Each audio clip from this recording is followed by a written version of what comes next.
Hi, and welcome back to Creative AI Explorer. I am PixelPia. Last time, we created a new voice live using my method Voicecraft. Today, we are taking the next step. We are going to see what that character actually looks like. And we are going to do it in claymation style using Nano Banana. The goal is not to make pretty pictures. It's to create a visual that matches the voice we have created.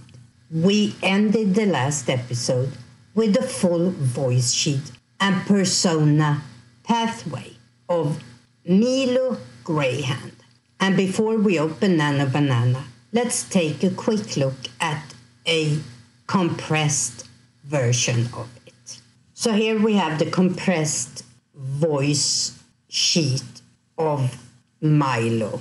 If you want to read it in detail, you can pause here. But what it talks about is essence, tone, style, rhythm, perspective, vocabulary, constraints, public presence, and the inner world. We are going to use basically the three first in each of our prompts here when we are creating. So let's move over to Gemini. I have already pasted the first prompt. Claymation style character design of Milo Greyhound. A teenage boy. His essence, his tone, and his style are described here. He has slightly oversized hands, expressive blue eyes, and short blonde hair peeking out from under a slightly too big clay beanie. He wears a patched jacket.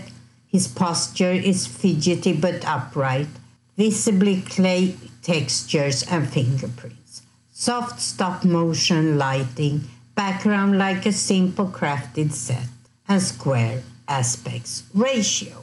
And we send that prompt. And in all the prompts we do from here on, we will use his name and the patched jacket, the beanie, his eyes, and a few of those things to keep consistency. So here we have a very first draft of our character. And I must say that looks very much like the voice sheet. An awkward, hesitant, mismatched, slightly messy character. I must say that is our Milo Greyhound. But let's see if we can get some variation in his expression. So our next prompt here says, claymation style character design sheet of Milo Greyhound. Show front and side views plus 2 to 3 expression variations, neutral, happy, and shy. Or maintain the patched jacket, the awkward posture, slightly too big clay beanie with strands of blonde hair showing, and expressive blue eyes. And the light and all of that were exactly the same. And here we have in front view and side view. And we have happy, shy, and neutral. I don't know about that shy.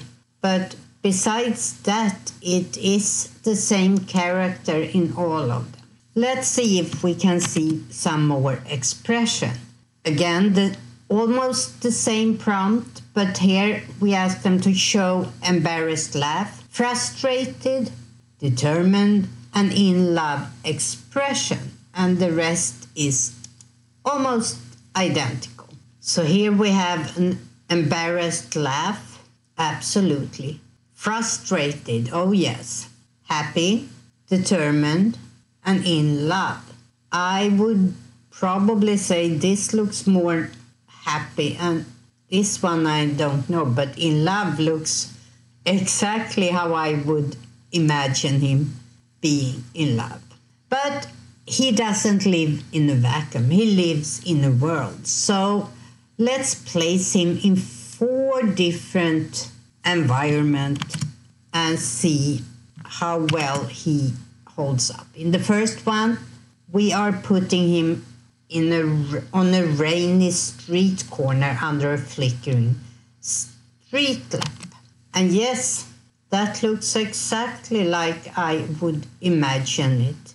The next one, we're placing him at home at a messy bedroom desk with scattered notebooks and clay textured props in a casual hoodie instead of his usual jacket. But he still has his beanie.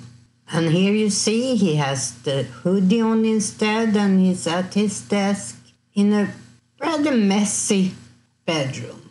In the third one, we are gonna place him waiting nervously at the bus stop on a windy day with a yellow clay raincoat over his patched outfit. And the rest, of course, we have the beanie and the blue eyes and all of that. And that is perfect, I must say. The yellow raincoat, the beanie, and he looks rather nervous. Maybe he's afraid he's gonna miss the bus. And the last one we're gonna try is him at school. Walking through a cluttered school hallway, slightly rumpled school uniform, and his beanie on as usual. And that is perfect, I must say. His school uniform, a little messy, just like he is as a character. His hair still sticking out. So this was 4 different environments, and the character holds up in all 4 of them. So let's try to build a short little skeleton of a story. I haven't decided how I want to use Milo yet, but let's see if we can get 4 images that can be the base for a story. And the first seed is him waking up in bed, sunlight filtering through a small window. He's wearing a soft blue pajamas and his signature beanie, and the rest is almost the same. I like how he has a patchwork bedspread here. But that, I can imagine, is him waking up in the morning. That's how our story starts. Our next scene will be in the classroom. He's sitting at the desk with a pencil in his hand, staring in confusion at the test paper. So let's take a look at that one. Yeah, this test is not going very well for our friend Milo here. The next scene is in the afternoon, where he is out riding a bicycle with his friends. Oh, here he's really happy.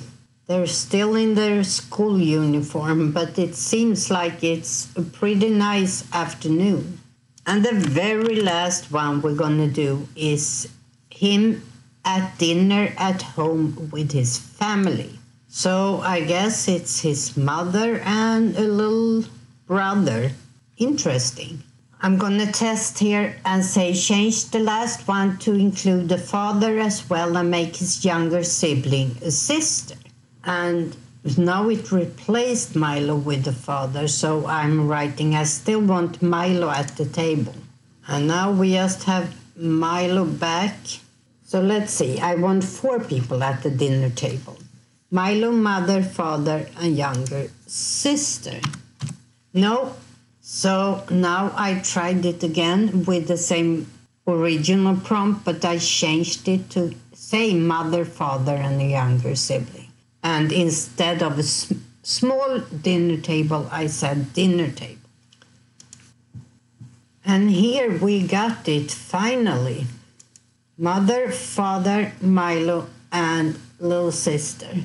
So as you can see, you might have to work with the images, but this was just a test to see if we can get the story. Starting with waking up at school, out with his friends, and if we scroll down, having dinner with his family. So now our voice has a body and even an environment and a world to live in. We can see him from different angles, watch him stumble through emotions, and follow him through a day that already feels like a story. In my next video, we will take Milo into sound. We will create a voice that goes with the character, with the voice we have created and with the images we have created. And we will do that using ElevenLabs. So if that is something you are interested in, why don't you hit the subscribe button and the little bell so you get notified. And if you are interested in the first video and you haven't seen it, I will have a link up in the card here. I hope to see you back here in my next video. And as always, stay curious. Bye.